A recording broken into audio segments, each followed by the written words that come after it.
It was only a matter of time before someone brave enough tore the curtain off the grand illusion. And that someone is Tom Bower. With the precision of a seasoned interrogator and the unapologetic clarity of a truth-teller, Bower's explosive book, Revenge, Meghan, Harry, and the War Between the Windsors does what the palace never dared. It exposes the disturbing reality behind the carefully curated image of Prince Harry and Meghan Markle. No more gloss. No more PR spin. What Bower delivers is not petty gossip or palace whisperings, but a devastatingly detailed, thoroughly researched account of how the Sussexes manipulated, exploited, and ultimately tried to dismantle the very institution they once claimed to revere. And now, unsurprisingly, Meghan and Harry are enraged. From the opening chapters, Revenge sets fire to the tired victim narrative the Sussexes have peddled since their departure from royal life. Bower, a former BBC journalist and author renowned for his no-nonsense biographies, doesn't rely on hearsay. He backs every claim with named sources, former staff, royal aides, family friends, and palace insiders who've finally broken their silence. And the picture that emerges is not one of two oppressed royals escaping an archaic monarchy, but of a narcissistic duo driven by personal ambition, ego, and resentment. At the core of Bower's book is a deeply unsettling portrait of Meghan Markle, a woman whose carefully engineered ascent to royalty was less about love and duty and more about branding, control, and revenge. According to numerous insiders cited in Revenge, Meghan came into the royal family not as a humble outsider, but as a calculating actor with a Hollywood mindset, expecting the monarchy to mold itself around her. When reality struck and protocols clashed with her expectations, the rebellion began.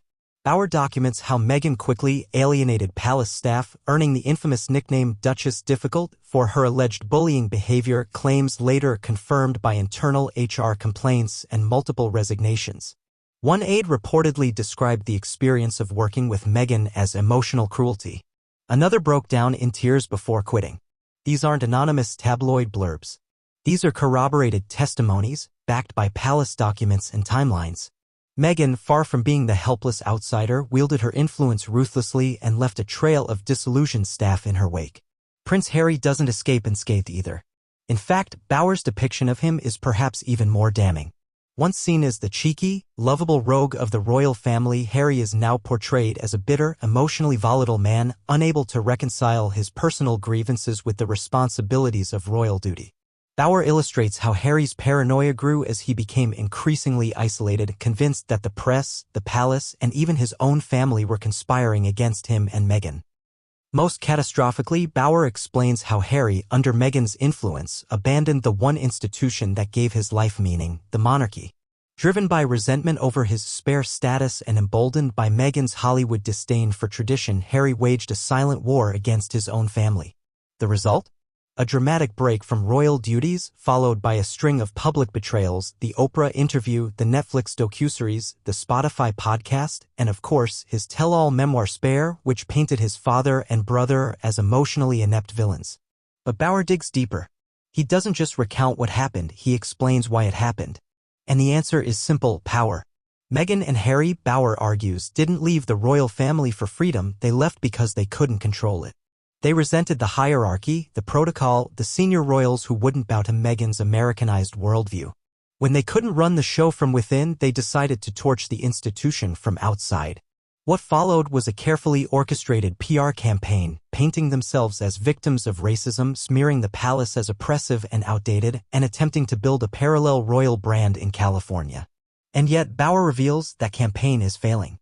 Miserably. With Netflix projects cancelled, Spotify cutting ties, and public support in freefall, the Sussexes' credibility is disintegrating. The more they talk, the more transparent their motives become. As Bower's book highlights, the Sussexes' journey is not a story of resilience, it's a slow-motion car crash of ego, entitlement, and delusion. One of the most gripping aspects of Revenge is how it exposes the Sussexes' manipulation of the media, ironically, the very entity they claim to loathe. Bower details how Meghan allegedly leaked stories to the press through anonymous friends, how Harry waged legal battles to control his image, and how both exploited their royal connections for commercial gain while simultaneously condemning the institution. It's the height of hypocrisy, profiting from the royal name while denouncing everything it stands for.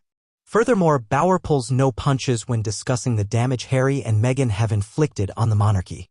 Their public grievances didn't just cause palace discomfort, they triggered a constitutional crisis. Trust within the royal family was shattered.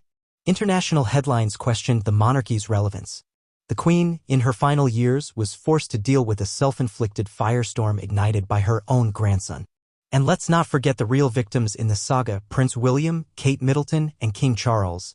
Bower provides evidence that behind the scenes, these senior royals extended olive branches, private meetings, messages of support, offers to help Meghan adjust. But every gesture was allegedly met with suspicion or scorn. Meghan and Harry, Bower asserts, were never looking for compromise, they wanted dominance. When they didn't get it, they declared war. As expected, the Sussexes are livid. According to sources close to them, Meghan and Harry are enraged by the book's contents, furious that Bower was granted access to so many insiders and determined to discredit him. But the damage is done. Revenge is already a bestseller. Readers aren't just buying the book, they're buying into the cold, hard facts it delivers. No spin. No sugarcoating. Just the brutal, uncomfortable truth. In a world where so much of royal reporting is sanitized or speculative, Bower's Revenge stands out as a masterclass in fearless biography. He peels back the layers of Meghan and Harry's media narrative and forces the public to confront what's really happening, a calculated, vengeful campaign to rewrite royal history with themselves as the misunderstood heroes. But the facts don't lie. And thanks to Revenge, neither can they. In the end, Bower's book is not just a royal exposé, it's a cultural reckoning.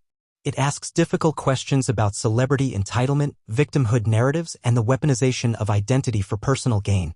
And perhaps most importantly, it gives a voice to those silenced by the Sussexes' public crusade, the staff, the family members, and the loyal subjects who watched in disbelief as Harry and Meghan burned bridges with both hands.